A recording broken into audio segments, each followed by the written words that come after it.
Hello and welcome to CurveLib.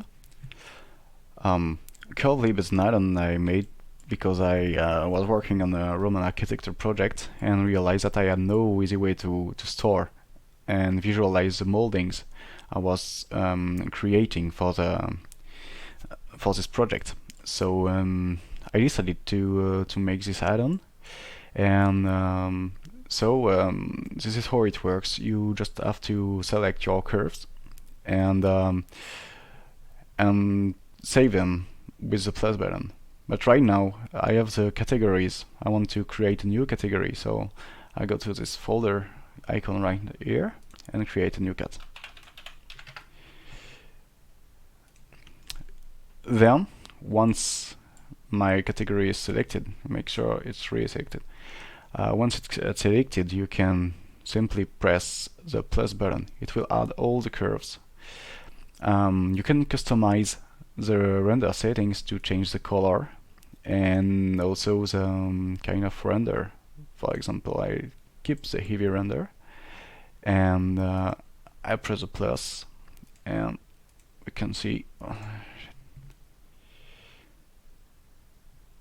it's done. We have all the curves.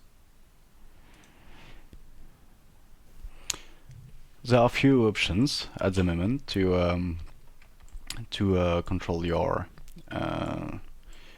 curves. You can show the names into the thumbnail. So if you want to update a curve, for example, the 25, I make a new scene. Sorry. Okay. If you want to update the curve 25, I said, okay, I can append it, and as the name doesn't change, it will just override it if you do some editing.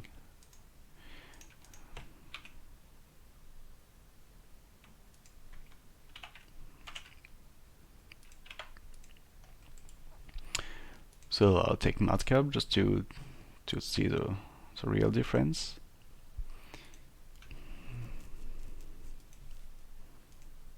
And here. This 3D cursor icon, if you check the button, it will place the curve at the 3D location. And you can remove a curve from the library by pressing the minus button, and it's gone. I will add more features in the future, mostly to customize the render, but also to add some curve types.